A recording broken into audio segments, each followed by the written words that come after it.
नमस्कार, ये आकाशवाणी शिमला है। अब आप राजकुमारी चंदेल से प्रादेशिक समाचार सुनिए। आज के मुख्य समाचार।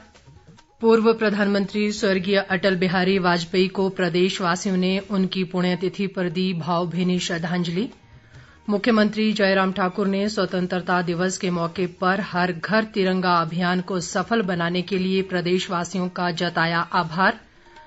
कसौली में एसडीएम कार्यालय आज से विधिवत रूप से शुरू, क्षेत्रवासियों की चिर लंबित मांग हुई पूरी। और निगुलसरी भूस्खलन हादसे में 2 और शव बरामद, मरने वालों की संख्या बढ़कर 25 हुई। अब समाचार विस्तार से।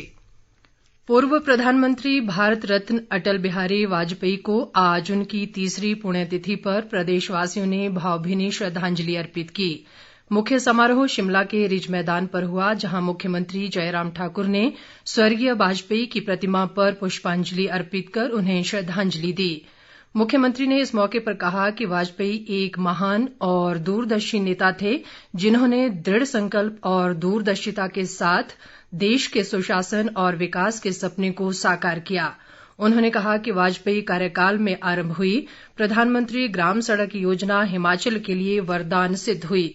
राज्यपाल राजेंद्र विश्वनाथ आर्लेकर ने भी प्रदेश विश्वविद्यालय में आयोजित पुण्य स्मरण कार्यक्रम में स्वर्गीय अटल बिहारी वाजपेयी को श्रद्धा सुमन अर्पित किए।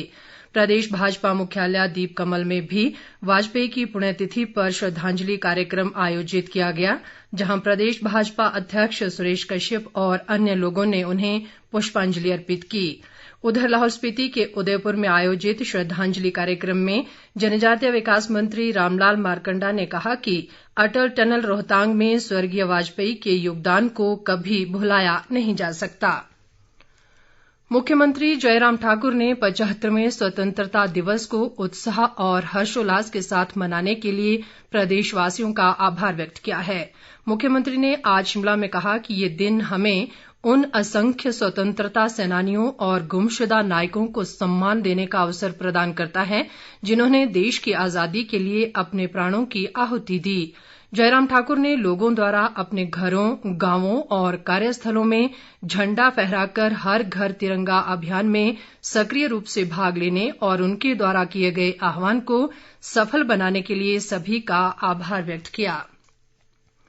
राज्य जल, खेल और संबद्ध गतिविधियों की तकनीकी समिति ने कुटलैहड़ विधानसभा क्षेत्र के अनरौली और लठियाणी स्थित जल स्रोतों में जल क्रीड़ाओं के संचालन को मंजूरी दे दी है। ये जानकारी ग्रामीण विकास व पंचायतीराज मंत्री वीरेंद्र कंवर ने आज ऊना में दी। उन्होंने कहा कि इस संबंध में पर्यटन व नागरिक उड्डयन विभाग द्वारा अधिसूचना भी जारी कर दी गई है। उन्होंने कहा कि कुटलैहड़ विधानसभा क्षेत्र में जल क्रीड़ाओं को मंजूरी मिलने से युवाओं को रोजगार के अवसर उपलब्ध होंगे तथा पर्यटन गतिविधियों में भी बढ़ोतरी होगी। कंवर ने कहा कि इस क्षेत्र में पर्यटन की अपार संभावनाएं हैं। जनजातीय विकास मंत्री डॉक्टर रामलाल मारकंडा ने कहा है कि शहतूत की खेती शून्य लागत के साथ बेहतर आमदनी का जरिया है। मारकंडा आज लाहौल के उदयपुर में एक दिवसीय रेशम जागरूकता शिविर के मौके पर बोल रहे थे। उन्होंने कहा कि रेशम उत्पादन से लाहौल घाटी में पर्यावरण संरक्षण के अलावा आर्थिक समृद्धि के नए द्वार खुलेंगे। खाद्य व नागरिक आपूर्ति मंत्री राजेंद्र गर्ग ने कहा है कि प्रदेश सरकार ग्रामीण, पिछड़े व दूरदराज क्षेत्रों के सर्वांगीण विकास के लिए प्रयासरत है। उन्होंने ये भी कहा कि सरकार कर्मचारी हितों का भी पूरा ध्यान रख रही है। स्वतंत्रता दिवस के मौके पर कर्मचारियों व पेंशनरों को 6% डीए की घोषणा इसका ताजा प्रमाण है। गर्ग आज घुमारवीं में उप कोषागार और आवासीय भवन के शिलान्यास अवसर पर बोल रहे थे। उन्होंने कहा कि घुमारवीं में लोगों को एक ही छत के नीचे सभी विभागों की सेवाएं प्रदान करने के लिए संयुक्त सचिवालय भवन का निर्माण कार्य आरंभ कर दिया गया है। प्रदेश में कोरोना के मामलों में वृद्धि लगातार जारी है। प्रदेश में आज कोरोना के 276 नए मामले सामने आए हैं। इनमें से सर्वाधिक 77 मामले मंडी जिला में दर्ज किए गए। प्रदेश में सक्रिय मामलों की संख्या 2695 है। आज मंडी में 2 और कांगड़ा में 1 मरीज की कोरोना से मौत हो गई। राज्य में अब तक 3535 लोगों की कोरोना से जान जा चुकी है। प्रदेश में आज 334 लोग कोरोना से स्वस्थ भी हुए। स्वास्थ्य मंत्री राजीव सैजल ने आज कसौली में एसडीएम कार्यालय का विधिवत शुभारंभ किया। उन्होंने इस मौके पर कहा कि इस कार्यालय के खुल जाने से क्षेत्रवासियों की चिर लंबित मांग पूरी हुई है और अब लोगों को अपने राजस्व व प्रशासनिक कार्यों के लिए सोलन नहीं जाना पड़ेगा। सैजल ने इस मौके पर अधिकारियों और कर्मचारियों का आह्वान किया कि वे सेवा भावना के साथ काम का त्वरित निपटारा करें। उन्होंने ये भी कहा कि प्रदेश सरकार आमजन की समस्याओं को उनके घर द्वार पर निपटाने के लिए प्रतिबद्ध है। इस उद्देश्य से जनमंच कार्यक्रम विशेष रूप से सफल रहा। पूर्व मुख्यमंत्री प्रेम कुमार धूमल ने कहा है कि प्रदेश सरकार कौशल विकास आधारित प्रशिक्षण देकर युवाओं को रोजगार प्राप्त करने में मदद कर रही है।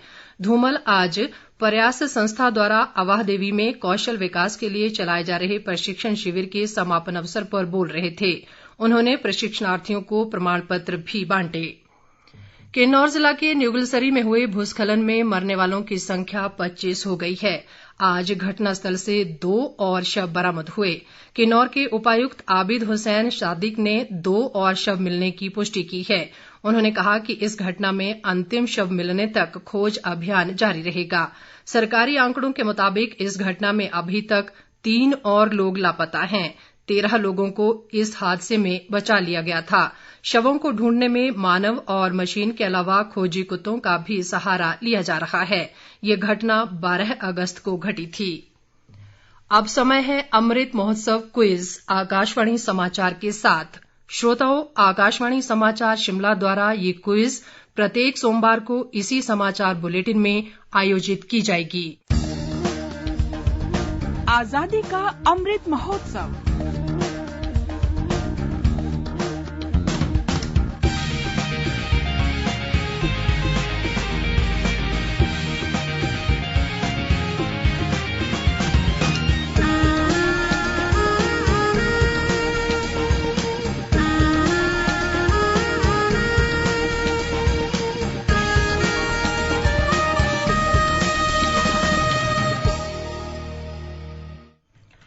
आज का प्रश्न है, राष्ट्रपिता महात्मा गांधी पहली बार किस वर्ष में शिमला आए थे? आप अपना जवाब हमें इस बुलेटिन के समाप्त होते ही हमारी ईमेल adnewsshimla@gmail.com पर भेज सकते हैं। पहले 10 सही उत्तरों में से एक को लकी ड्रॉ द्वारा विजेता घोषित किया जाएगा। पुरस्कारों के लिए सहयोग दे रहे हैं हिम ऊर्जा Himachal Pradesh. Solar rooftop power plant लगाएं, अपने घर को पावर हाउस बनाएं। अधिक जानकारी के लिए अपने निकटतम हिम ऊर्जा कार्यालय से संपर्क करें। प्रदेश कांग्रेस अध्यक्ष कुलदीप सिंह राठौर ने प्रदेश विश्वविद्यालय के कुलपति पर छात्रों के साथ भेदभाव कर विश्वविद्यालय में तनावपूर्ण माहौल बनाने का आरोप लगाया है। राठौर ने एनएसयूआई के 3 छात्र नेताओं के विश्वविद्यालय में प्रवेश पर रोक के फरमान का विरोध किया और इन छात्रों की तुरंत बहाली की मांग की है। उन्होंने कहा कि कुलपति सिकंदर कुमार मनमानी कर रहे हैं, जिससे विश्वविद्यालय का माहौल बिगड़ रहा है। उन्होंने कुलपति पर विश्वविद्यालय की स्वायत्तता भंग करने का भी आरोप लगाया। कांग्रेस के वरिष्ठ नेता व पूर्व सीपीएस रोहित ठाकुर ने ओलावृष्टि से प्रभावित बागवानों को तुरंत समर्थन मूल्य जारी कर राहत देने की सरकार से मांग की है। रोहित ठाकुर ने आज एक बयान में ओलावृष्टि प्रभावित बागवानों से ऋण की वसूली बंद करने और उनका 1 साल का ब्याज माफ करने की भी मांग की है। आजादी के अमृत महोत्सव के उपलक्ष्य में चंबा में आज एक साइकिल रैली का आयोजन किया गया। सीनियर व जूनियर 2 वर्गों में आयोजित इस रैली का चंबा जिला प्रशासन व साइकिलिंग एसोसिएशन चंबा द्वारा संयुक्त रूप से आयोजन किया गया। रैली को एसडीएम चंबा ने हरी झंडी दिखाकर रवाना किया।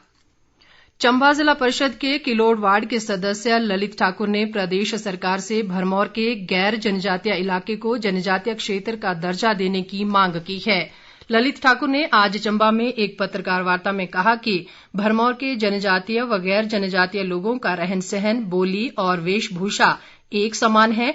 ऐसे में उन्हें जनजातीय व गैर जनजातीय में विभाजित करना उनके साथ अन्याय है। अंत में मुख्य समाचार एक बार फिर।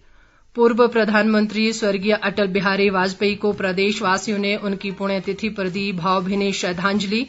मुख्यमंत्री जयराम ठाकुर ने स्वतंत्रता दिवस के मौके पर हर घर तिरंगा अभियान को सफल बनाने के लिए प्रदेशवासियों का जताया आभार। कसौली में एसडीएम कार्यालय आज से विधिवत रूप से शुरू, क्षेत्रवासियों की चिर लंबित मांग हुई पूरी। और निगुलसरी भूस्खलन हादसे में 2 और शव बरामद, मरने वालों की संख्या बढ़कर 25 हुई। इसके साथ ही ये समाचार बुलेटिन समाप्त हुआ। नमस्कार।